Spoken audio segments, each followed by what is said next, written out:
بسم اللہ الرحمن الرحیم، میں ہوں رفیق بلوچ، آپ دیکھ رہے ہیں رفیق بلوچ آفیشیل یوٹیوب چینل۔ تو دوستو، میں اس لیے کہتا ہوں کہ انسان کو جب بھی بولیں پہلے تولیں، کبھی بھی ایسے الفاظ یا ایسے لفظ استعمال نہ کریں یا ایسی زبان استعمال نہ کریں کہ پھر آپ کو شرمندگی اٹھانی پڑے، پھر آپ کہیں کے بھی نہ رہیں۔ میں بات کروں ہمارے جو ہے نا وزیر اعظم کے جو مشیر تھے ایسٹ ریکوری یونٹ کے، جناب مرزا شہزاد اکبر، میں اس کی بات کر رہا ہوں۔ اب دیکھیں وہ کیسے کیسے جو ہے نا وہ پریس کانفرنس کرتے ہوئے بیٹھ کے جو ہے نا وہ کاغذ لہرا لہرا کے کہہ رہے ہوتے تھے، اور ایسے ایسے یقین مانے الفاظ استعمال کرتے تھے، ہمیں تو سنتے ہوئے بھی شرم آتی تھی۔ ٹھیک ہے یار، آپ اپنا مدعا بیان کرو، آپ اپنا موقف بیان کرو، لیکن وہ کرو جو سچ ہو۔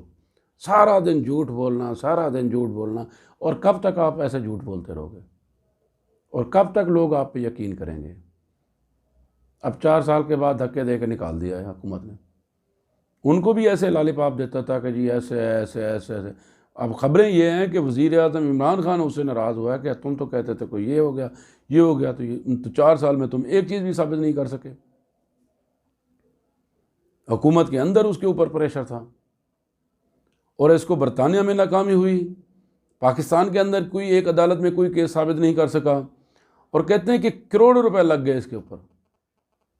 اور جب یہ ایسٹ ریکوری یونٹ کا انچارج بنا تو اس نے مراسلے لکھے دیگر ممالک کو، اور دیگر ممالک سے اس نے خط و کتابت کی، اور ان نے میوچل جو ہے نا اسسٹنس مانگی ان سے، اور انہوں نے دی، اور اس پہ کروڑوں روپے لگے۔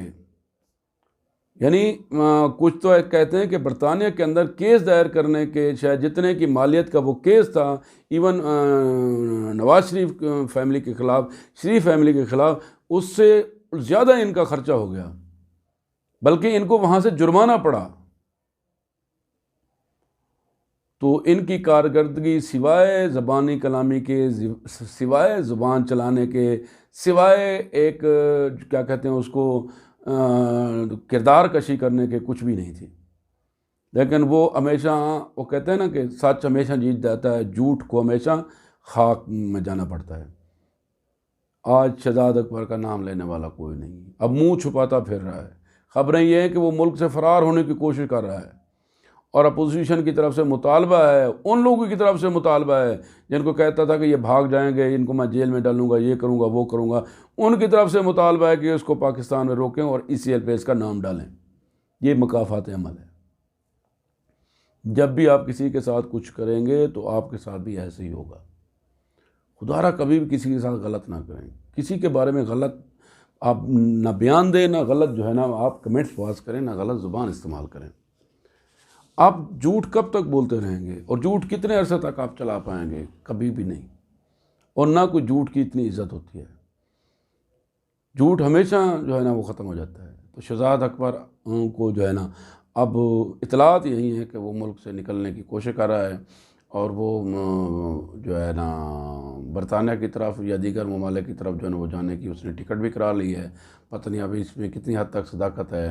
بہرحال حکومت اپوزیشن کا مطالبہ یہ ہے کہ اس کا نام ECL میں ڈالا جائے، تاکہ اس سے بھی حساب کتاب ہو کہ اس نے کتنے پیسے لوٹے ہیں، اور کتنے جو ہے نا تنخواہ کے نام پہ، TATA کے نام پہ، یا میوچل اسسٹنس کے نام پہ جو ہے نا انہوں نے ملک پاکستان کو، قومی خزانے کو نقصان پہنچایا ہے۔ تو اس سے بھی حساب لیا جائے۔ بہرحال جو بھی ہو، اللہ کے لیے، ملک پاکستان کے لیے صحیح ہو۔ تو اس لیے میں ہمیشہ کہا کرتا ہوں کہ ہمیشہ پازیٹیو رہیں یار، اچھا سوچیں، اچھا کریں، آپ کے ساتھ بھی اچھا ہوگا۔ یاد رکھیں، زندگی دیتی نہیں لٹاتی ہے، اور وہی کچھ لٹاتی ہے جو آپ دیتے ہیں۔ لہذا اچھا کریں، اچھا دیں، تاکہ آپ کو اچھا لٹائے۔ اگر آپ برا کریں گے نا تو آپ کے ساتھ بھی برا ہوگا۔ یہ اٹل فیصلہ ہے قدرت، قانون قدرت بھی یہی ہے۔ تو لہذا اچھا کریں تاکہ آپ کے ساتھ اچھا ہو۔ اس دعا کے ساتھ اللہ تعالیٰ آپ کا حامی و ناصر ہو۔ والسلام۔